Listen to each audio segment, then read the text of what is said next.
Forum Remaja Penjana Generasi Berintegriti. Forum Remaja membentuk kematangan minda. Forum Remaja Pencetus Minda Masyarakat Bervisi. Forum Remaja Penjana Modal Insan Terbilang. Forum Remaja Pembangkit Kemajuan Masyarakat Berilmu. Bismillahirrahmanirrahim. Alhamdulillahirabbil alamin. Wassalatu wassalamu ala asyrafil anbiya'i wal mursalin wa ala alihi wa sahbihi ajma'in. Assalamualaikum warahmatullahi wabarakatuh. Salam sejahtera, salam Malaysia Madani, salam Forum Remaja. Alhamdulillah, bersyukur kita kehadirat Allah Subhanahu wa taala kerana dengan limpah kurnia dan izinnya dapat kita bersama-sama bersua dalam Forum Remaja peringkat Negeri Sembilan pada tahun 2023 bersama saya Sharifah Nurul Balkis binti Said Safaruddin, pengerusi forum anda pada hari ini. Hadirin yang dihormati, sebelum saya memperkenalkan ahli-ahli panel kita yang cantik, segat dan bergaya pada hari ini, izinkan saya mengupas terlebih dahulu tajuk forum remaja kita. Kita sedia maklum, di dalam era globalisasi ini, penggunaan media sosial semakin meluas dan telah mendapat perhatian setiap peringkat umur masyarakat seiring dengan perkembangan teknologi yang semakin maju. Golongan remaja khususnya melihat media sosial sebagai satu bentuk hiburan dan trend terkini untuk mengisi masa lapang di samping bersosial di alam maya. Pada masa yang tertentu, media sosial digunakan oleh segelintir pihak sehingga melampaui batas yang memberikan kesan tidak mengira baik atau buruknya. Sesuai dengan tajuk perbincangan forum kita pada hari ini, iaitu bagaimanakah penggunaan media sosial yang berlebihan memberi kesan kepada masyarakat. Sidang hadirin yang dihormati, sebelum saya menyelusuri lebih mendalam topik perbincangan kita pada hari ini, molek kiranya kita berkenalan dengan ketiga-tiga ahli panel kita pada hari ini. Di sebelah kanan saya, ahli panel pertama, Saudara Muhammad Ashraf Daniel bin Ahmad Rosli yang merupakan Ketua Pengawas Pusat Sumber Sekolah Menengah Kebangsaan Felda Seri Sendayan. Selamat datang, Saudara. Terima kasih, Saudari. Berada di sebelah kiri saya, Saudari Nurul Wahidah Atirah binti Muhammad Zul Hisham merupakan Ketua Ahli Lembaga Koperasi Sekolah Menengah Kebangsaan Felda Seri Sendayan. Apa khabar, Saudari? Alhamdulillah sihat. Saudari bagaimana? Alhamdulillah sihat juga. Berada di sebelah ahli panel kedua, tak lain dan tak bukan tentunya ahli panel kita yang ketiga, iaitu Saudari Khairul Bariah binti Kabarudin, merupakan Setiausaha Badan Kepimpinan Pelajar Sekolah Menengah Kebangsaan Felda Seri Sendayan. Selamat datang, Saudari. Terima kasih, Saudari. Usai salam perkenalan, kembali kita kepada topik forum remaja kita, iaitu bagaimanakah penggunaan media sosial yang berlebihan memberi kesan kepada masyarakat. Sidang hadirin yang dihormati, tanpa melengahkan masa lagi, izinkan saya mengajukan soalan pertama kepada saudara ahli panel pertama, Saudara Ashraf. Bolehkah saudara memberikan pengenalan apakah sebenarnya media sosial ini? Terima kasih, Saudari Pengerusi. Bismillahirrahmanirrahim. Yang dihormati barisan panel kehakiman, rakan-rakan ahli panel yang saya kasihi dan seterusnya, hadirin yang dihormati Allah sekalian. Sungguh menarik persoalan yang diajukan oleh Saudari Pengerusi tentang media sosial ini. Saya pasti hampir semua orang dewasa dan remaja di dunia ini mempunyai sekurang-kurangnya satu akaun media sosial. Hal ini kerana media sosial telah menjadi cara yang efektif untuk kita menghabiskan masa lapang serta menjalani kehidupan seharian dengan lebih kondusif di tahap dunia yang sedang membangun ini. Media sosial merupakan satu rangkaian komunikasi di atas talian yang dapat menghubungkan para pengguna dari serata dunia. Menurut Kamus Dewan, media ditarifkan sebagai alat perantaraan, komunikasi atau perhubungan, manakala sosial adalah perihal kemasyarakatan dan pergaulan. Dengan gabungan dua definisi ini, ia mencipta satu rangkaian membentuk media sosial yang digunakan secara meluas di seluruh dunia hari ini. Sidang hadirin yang dihormati, ingin saya sentuh sedikit tentang sejarah awal kemunculan media sosial ini yang bermula pada tahun 1978 dengan penemuan papan buletin yang berfungsi untuk memuat turun maklumat dan komunikasi melalui surat elektronik. Evolusi rangkaian media sosial yang sebenar bermula setelah kemunculan Friendster pada tahun 2002 dan kemudiannya diikuti oleh LinkedIn yang merupakan jaringan perniagaan oleh golongan profesional yang juga muncul pada tahun yang sama. Selepas dari itu, banyak lagi media sosial lain yang turut dicipta dan digunakan sehingga hari ini sebagai contoh Facebook, Twitter, Instagram, WhatsApp dan lain-lain lagi. Sidang hadirin dihormati, Bak kata pepatah, ada bukit, ada payah, yang mengingatkan kita bahawa sesuatu perkara atau keadaan itu ada lawannya. Seperti contoh media sosial yang mempunyai 1001 kebaikan akan tersirat juga keburukannya. Saya rasa setakat ini sahaja yang dapat saya kongsikan pada masa ini. Kembali kepada saudari pengurusi kita. Terima kasih saudara Ashraf atas penerangan sebentar tadi. Seperti yang diterangkan tadi, media sosial merupakan alat komunikasi sejagat yang telah digunakan secara meluas di seluruh dunia, juga membantu kita menjalani kehidupan seharian dengan lebih baik. Seterusnya, kita teruskan dengan soalan kedua yang akan diajukan kepada saudari ahli panel kedua, saudari Wahidah. Seperti yang disebutkan oleh ahli panel yang pertama, yang memberikan pengenalan awal tentang media sosial yang juga menyentuh sedikit tentang kesan media sosial. Bolehkah saudari menerangkan tentang impak media sosial kepada masyarakat? Terima kasih saudari atas kesempatan ini. Bismillahirrahmanirrahim. Sidang hadirin yang dihormati, penggunaan media sosial yang meluas dapat memberikan manfaat dan pada masa yang sama, ia juga memberikan kesan buruk kepada masyarakat. Menurut pengarah Institut Kajian Etnik kita, Universiti Kebahasaan Malaysia UKM, Profesor Ulu Datuk Dr. Samsul Amri Baharudin, walaupun media sosial telah menjadi alat yang berkesan untuk berkongsi maklumat, ia juga telah disalahgunakan oleh setengah pengguna sebagai alat untuk menyebarkan fitnah dan maklumat-maklumat yang salah dan tidak tepat. Benarlah yang diperkatakan bahawa media sosial mempunyai kebaikan dan keburukannya, tetapi pada hari ini saya akan mengupas tentang beberapa impak yang ada ketika menggunakan media sosial. Antaranya, media sosial yang menjadi sumber ekonomi bagi sebilangan kecil masyarakat di Malaysia pada hari ini. Hal ini dikatakan demikian kerana semasa pandemik COVID-19, ramai yang kehilangan pekerjaan. Oleh itu, bagi meneruskan kelangsungan hidup, mereka memilih untuk menjalankan perniagaan atas talian sahaja. Pemasaran produk secara atas talian dapat dilakukan hanya di hujung jari dengan lebih efektif. Dan ini, mereka juga tidak perlu bersesat di jalan raya untuk pergi atau pulang dari tempat kerja.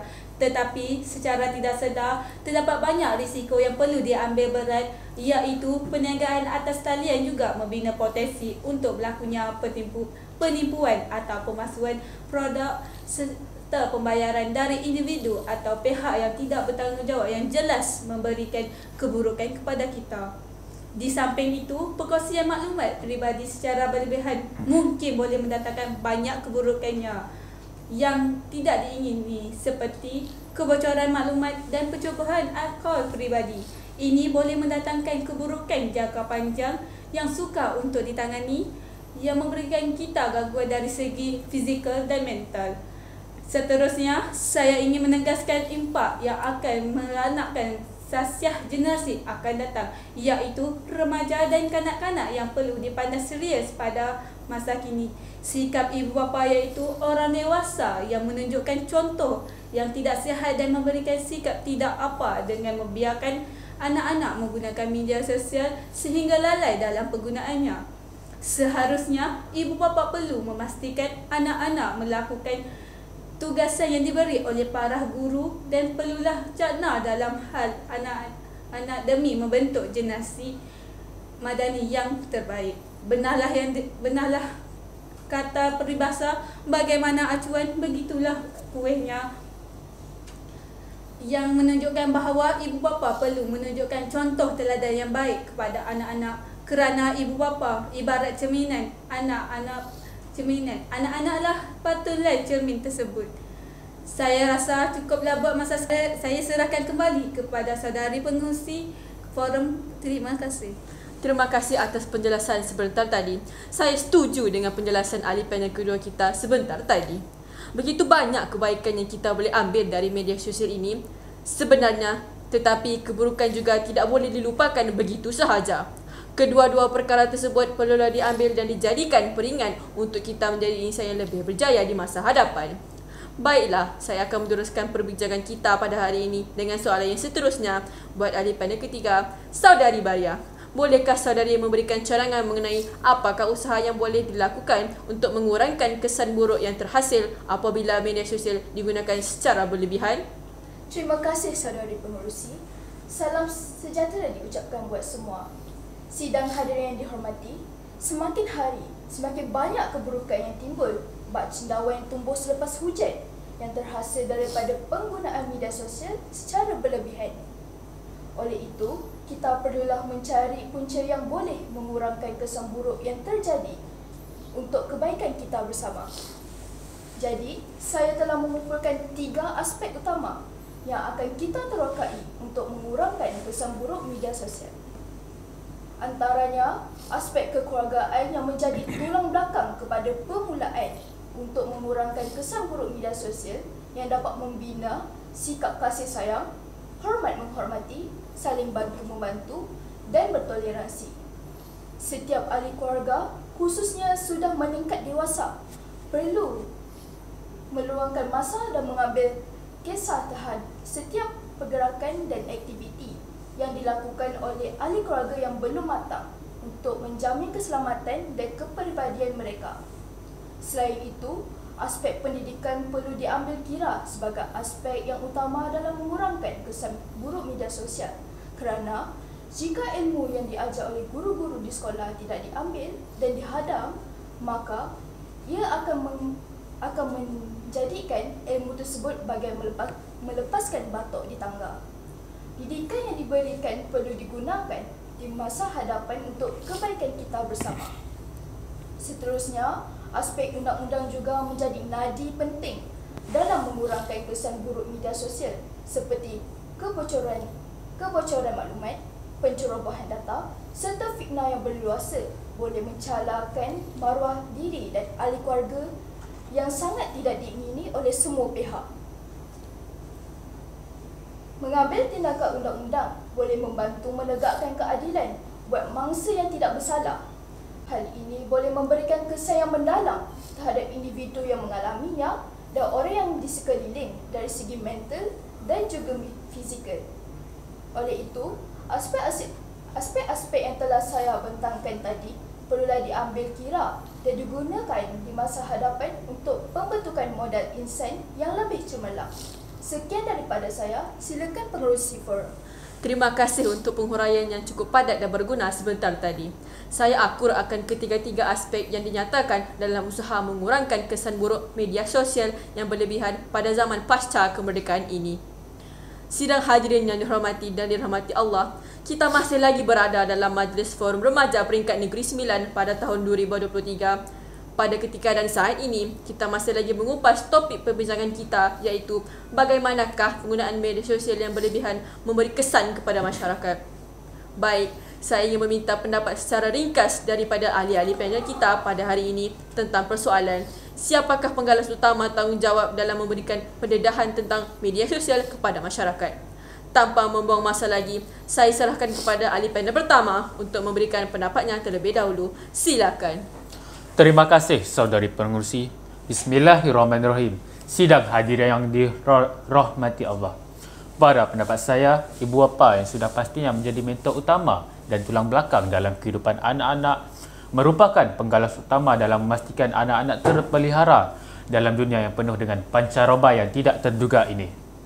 Kerana siapakah lagi yang akan menjadi tunas kepada masyarakat jikalau bukan anak-anak yang akan membina dunia mereka satu hari nanti. Ibu bapa boleh mendedahkan anak-anak dengan didikan awal yang penting dan menunjukkan contoh yang baik kepada anak-anak sejak dari kecil lagi untuk masa akan datang. Bak kata pepatah, melentur buluh biarlah dari rebungnya. Selain dari memberikan didikan awal, ibu bapa juga perlu memberikan nasihat dan teguran serta memerhatikan tingkah laku anak-anak semasa menggunakan media sosial agar tidak hanyut dalam kelalaian sehingga melupakan perkara yang penting dalam kehidupan seperti pelajaran untuk masa hadapan dan kewajipan mengerjakan ibadah yang perlu dilakukan. Seterusnya, di dalam pemantauan perlu diselitkan langkah berjaga-jaga seperti dalam perkongsian maklumat peribadi. Perlulah ditetapkan hadnya oleh ibu bapa, terutama sekali buat anak-anak yang tidak matang lagi bagi menjamin keselamatan mereka dari individu atau komuniti yang tidak sihat. Diharapkan perkara-perkara tadi membantu negara kita membina masyarakat yang lebih bermutu dan bervisi untuk masa depan. Terima kasih Saudara Ashraf untuk kata-kata yang cukup padat sebentar tadi.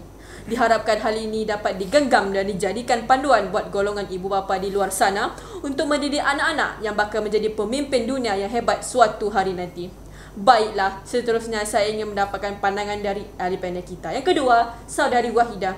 Siapakah penggalas utama tanggungjawab dalam memberikan pendedahan tentang media sosial kepada masyarakat? Terima kasih pengerusi untuk soalan yang diajukan. Bismillahirrahmanirrahim. Sidang hadirin yang saya hormati sekalian, pada pendapat saya, selain dari ibu bapa yang menggalas tanggungjawab tersebut, para pendidik yang seharusnya menjadi ibu bapa di sekolah perlulah memberikan pendidikan yang lebih mantap dalam memberikan nasihat dan ilmu yang berguna untuk anak-anak hadamkan dalam menghadapi risiko kemulut yang boleh berlaku dalam keadaan yang tidak dijangka. Pendidikan di sekolah amat penting dan perlu dititik beratkan dalam kehidupan. Hal ini kerana terdapat segelintir ibu bapa yang menghadapi kesukaran dalam mendidik anak-anak mereka di rumah kerana kesibukan di tempat kerja untuk mencari sumber rezeki yang halal dan dapat memberikan kelesaan kepada anak-anak mereka. Oleh itu, sudah terang lagi bersuluh, guru-guru perlulah memain peranan dan menggalas tanggungjawab untuk mendidik para pelajar sebagai ibu bapa pelajar di sekolah.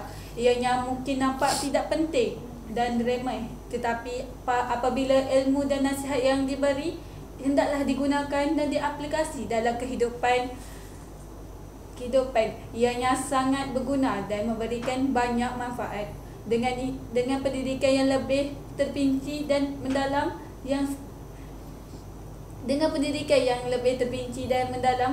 yang disampaikan, ia akan membentuk generasi yang lebih kondusif dan maju ke hadapan dalam membina dunia yang dipenuhi masyarakat yang lebih peka dan prihatin. Itu saja pendapat saya. Saya serah kembali kepada pengerusi forum. Terima kasih Saudari Wahidah atas perkongsian yang cukup berharga sebentar tadi, iaitu kegigihan serta kerjasama secara tidak langsung bagai aur dengan tebing antara ibu bapa di rumah dengan para pendidik di sekolah yang sama-sama cuba memberikan pendedahan melalui pendidikan tentang media sosial kepada penyambung generasi dan pembina masyarakat berintegriti ke arah yang lebih baik. Betullah peribahasa, kalau tidak dipecah keruyung, manakan dapat sagunya. Jikalau tidak diusahakan, manakan dapat hasilnya. Baiklah, saya pasti saudari ahli panel kita ketiga pada hari ini mempunyai buah fikiran serta pandangan yang tidak kurang hebatnya. Jadi saya mempersilakan Saudari Bariah untuk memberikan pendapat tentang siapakah penggalas utama tanggungjawab dalam memberikan pendedahan tentang media sosial kepada masyarakat. Terima kasih saudari pengerusi forum. Bismillahirrahmanirrahim. Baiklah sidang hadirin yang saya kasihi sekalian. Pada pendapat saya, tak lain dan tak bukan pihak kerajaan yang mempunyai kuasa untuk menyediakan acara seperti kempen, pameran dan juga festival yang mempunyai aktiviti yang menarik secara besar-besaran untuk memberikan kesedaran kepada semua orang tanpa mengira had umur. Sudah pastinya akan memberikan pendedahan semaksimal yang mungkin kepada orang ramai. Dengan perhatian yang diberikan dan perkara yang cuba disampaikan akan lebih mudah dihadam oleh minda. Oleh itu, pendedahan tentang media sosial dapat disampaikan dan dijadikan panduan dalam kehidupan kita. Seterusnya, melahirkan masyarakat yang lebih peka dan perseptif dengan perkara tersebut. Dengan tindakan dan sikap tanggungjawab serta ambil kisah oleh pihak kerajaan, pendedahan yang lebih menyeluruh dapat dilakukan yang seterusnya membantu dalam membina masyarakat yang lebih kondusif dan proaktif dalam hal-hal yang demikian. Sekian daripada saya, kembali kepada saudari pengerusi. Terima kasih Saudari Bariah atas pandangan yang diberikan yang cukup padat seperti tadi. Demikian perbincangan daripada semua ahli panel kita tentang bagaimanakah penggunaan media sosial yang berlebihan memberikan kesan kepada masyarakat. Perkara ini tidak semudah yang diperkatakan. Ianya perlu diambil dan dijadikan iktibar oleh semua pihak. Oleh itu, segala hal-hal yang digariskan dapat diaplikasikan dan digunakan dengan lebih kondusif dan harmoni untuk membina negara yang lebih maju di dalam dunia yang penuh dengan saingannya. Kita tidak seharusnya mengharapkan usaha yang dapat dijalankan hanyalah tanggungjawab pihak berkuasa. Kita sebagai model insan yang membentuk dunia haruslah mengganding bahu ibarat ke bukit sama didaki, ke lurah sama dituruni. Dengan berkat daya usaha yang gigih, insya-Allah generasi muda yang dilahirkan dapat menjulang nama negara dan mengangkat martabat bangsa di persada dunia agar duduk sama rendah dan berdiri sama tinggi dengan negara-negara maju yang lain. Sidang hadirin yang dihormati, terimalah salam bersantun, salam yang minta maaf, salam yang minta ampun. Saya mewakili semua ahli panel mengucapkan setinggi-tinggi terima kasih kepada semua hadirin yang sudi menyaksikan pertandingan Forum Remaja peringkat Negeri Sembilan pada tahun 2023 ini. Lantaran keterbatasan waktu, saya mohon mengakhiri bicara ini. Mohon mengundur diri. Sekian, wabillahi taufiq wal hidayah. Wassalamualaikum warahmatullahi wabarakatuh. Salam sejahtera, salam Malaysia Madani, salam Forum Remaja.